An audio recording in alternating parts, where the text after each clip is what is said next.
नमस्कार। आज हम बात करेंगे एक ऐसे इंसान की जिसकी सबसे बड़ी ताकत कोई हथियार नहीं बल्कि एक सोच थी। एक ऐसी सोच जिसने दुनिया के सबसे बड़े साम्राज्य को घुटनों पर ला दिया।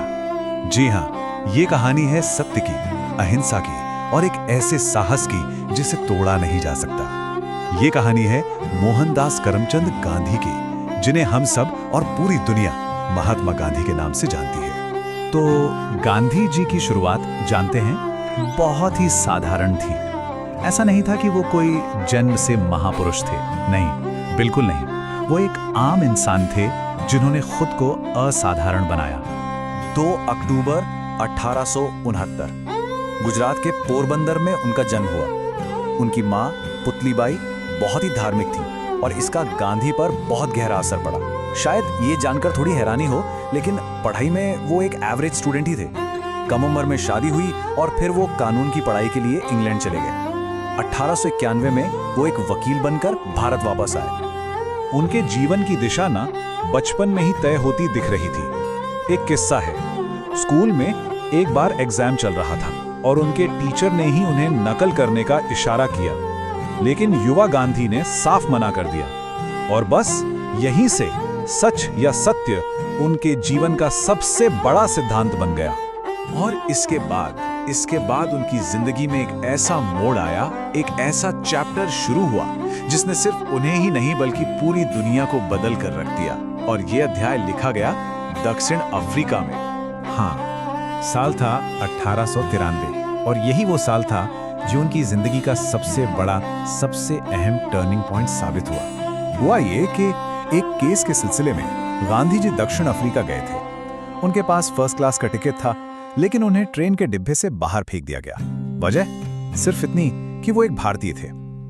इस अपमान ने उनके अंदर अन्याय के खिलाफ लड़ने की एक आग सी जला दी। अब इस अन्याय का जवाब कैसे दिया जाए, तो इसके लिए उन्होंने एक ऐसा हथियार बनाया जो दुनिया ने पहले कभी नहीं देखा था। नाम था सत्याग्रह, मतलब सत्य के लिए आग्रह, या कह लीजिए सत्य की शक्ति से अन्याय का विरोध करना। ये कोई हिंसा का रास्ता नहीं था, बल्कि ये था आत्मबल का, नैतिक साहस का रास्ता। तो दक्षिण अफ्रीका में अपने आंदोलन में कामयाब होने के बाद साल 1915 में गांधी जी वापस अपनी मातृभूमि भारत लौटे। लेकिन यहाँ एक और बड़े संघर्ष की तैयारी शुरू होने वाली थी। भारत आकर उन्होंने सबसे पहला काम क्या किया?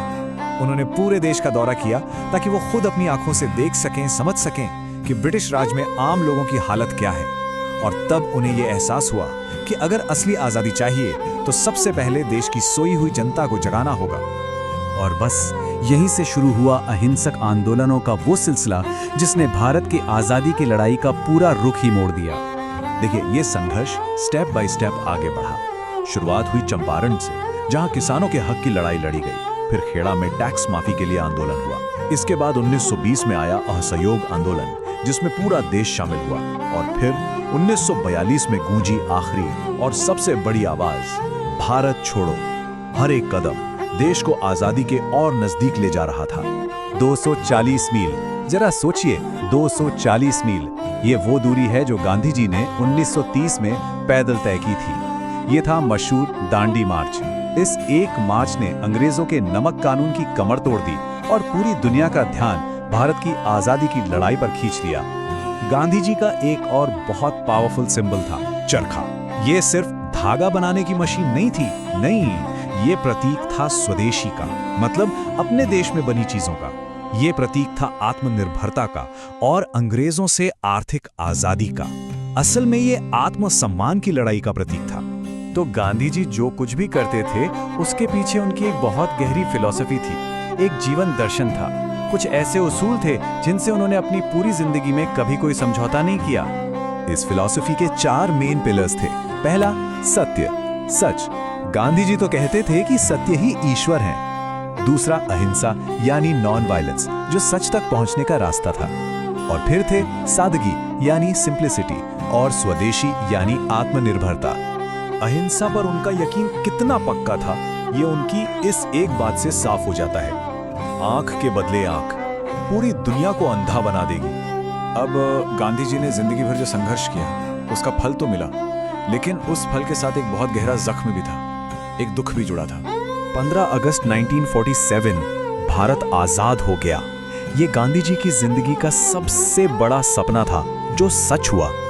लेकिन इस आजादी की खुशी के साथ मिला भारत के बंटवारे का, पार्टीशन का दर्द। और इस बंटवारे ने गांधी जी को अंदर तक जैसे तोड़कर रख दिया था। और फिर वो दिन आया, 30 जनवरी 1948, जब नाथूराम गोडसे ने गोली मारकर उनकी हत्या कर दी। कहते हैं उनके आखिरी शब्द थे, हे राम। लेकिन देखिए, गांधी जी का शरीर भले ही चला गया, पर उनके विचार वो आज भी जिंदा है। उन्होंने सिर्फ भारत को ही नहीं बल्कि दुनिया भर के लीडर्स को रास्ता दिखाया। चाहे वो अमेरिका में मार्टिन लूथर किंग जूनियर हो या साउथ अफ्रीका में नेल्सन मंडेला, उनके सत्याग्रह के सिद्धांत आज भी पूरी दुनिया में पढ़े और अपनाए जाते हैं।